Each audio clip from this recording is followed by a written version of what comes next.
আজকে থেকে 2 দিন আগে আমি একটা ভিডিও করছিলাম, ভিডিও করে ফেসবুকে ছাড়ছিলাম যে এই হাইওয়ের মধ্যে, ঢাকা চিটাগং হাইওয়ের মধ্যে যেই এআই মামলার যে ব্যাপার স্যাপার বাইকের বিষয়ে আর কি, যে 50 কিলোমিটার ধরে দিছে। তো গতকালকে শুক্রবার আমি একটু গিয়েছিলাম পদর বাজারে, ওইদিকে গিয়ে পুলিশ পাইছি 2জন।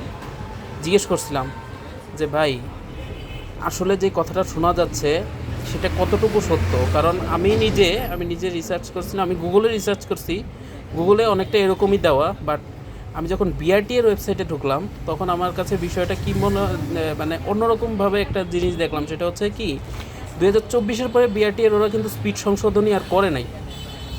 যেহেতু নতুন এআই সিস্টেম করছে, স্পিড সংশোধনী তো হওয়ার কথা, কিন্তু হয় নাই। যাই হোক, আমি তাদেরকে জিজ্ঞেস করছি যে ভাই বিষয়টা কি। তখন তারা একটা কথা বলল। তারা যে কথাটা বলছে যে এই যে আমরা যে তথ্যটা জানতাম যে 50 কিলোমিটার হাইওয়ের মধ্যে, ইভেন কি আজকে আমি সরি, কালকে মানে ওদের কাছে যাওয়ার আগ পর্যন্ত আমি বিষয়টা জানতাম যে 50 কিলোমিটার কি হাইওয়ের জন্য পারফেক্ট, মানে বাইকের জন্য কি বাধাই করা একটা রুল।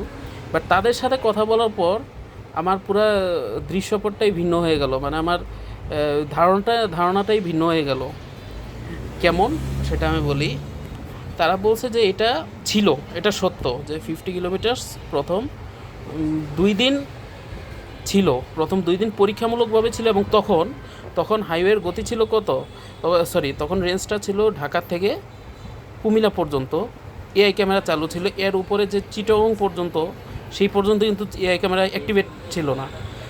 সো কালকে মানে এই 2 দিন পরীক্ষামূলকভাবে বাইকের স্পিড 50 কিলোমিটার রাখা হয়েছিল।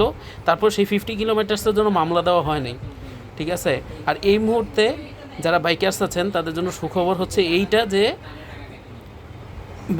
স্পিডটা সংশোধনী করা হয়েছে, ঠিক আছে। সংশোধিত করে বাইকের স্পিড 80 কিলো করা হয়েছে, ঠিক আছে। এবং কিছু নির্দিষ্ট সিসি কত এটা বলে নাই, বাট বাইকের স্পিড হচ্ছে 80 কিলো।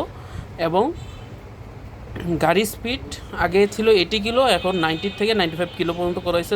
অর্থাৎ গাড়ির স্পিড হচ্ছে 10 কিলো বেশি, ঠিক আছে। সো এই বিষয়টা নিয়ে আপনার কোনো গুজবে কান দিবেন না, কোনো রকমের ভেজালে করবেন না। হ্যাঁ, এআই ক্যামেরা যদি দেখেন, আসলে হাইওয়ে এমন একটা জায়গা, যেই জায়গার মধ্যে কন্টিনিউয়াসলি স্পিড আপ ডাউন হয়। সো এই বিষয় নিয়ে ভেজাল নাই।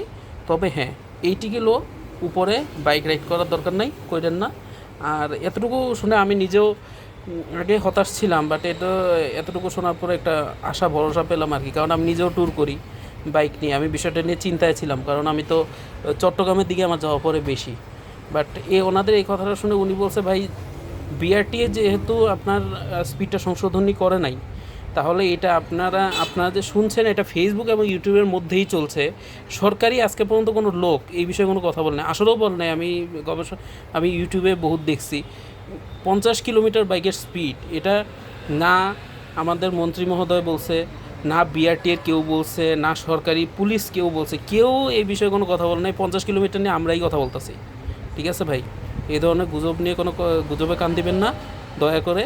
এবং আপনারা যেভাবে চালাচ্ছেন সেভাবেই চালান। বাট হ্যাঁ, 80-র উপরে যাওয়া যাবে না প্রথম। দ্বিতীয়তে হেলমেট থাকতে হবে।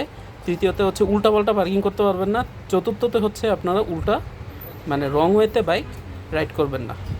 সো আশা করি আপনারা আমার কথাটা বুঝতে পারছেন। আপনাদের মনে যদি খটকা থাকে, কারণ আমার কাছে এই মুহূর্তে কোনো এভিডেন্স নেই, পুলিশ বাইকে তো আর ওই সময় তো আমি ভিডিও করি নাই। যাই হোক, আপনারা চাইলে ওই রাস্তা চলার পথে যে ট্রাফিক পুলিশ ভাই আছে, যদি আপনাদের কাগজপত্র লিগ্যাল থাকে, তাহলে সেইখানে গিয়ে আপনি একজন পুলিশ ভাইকে জিজ্ঞেস করবেন।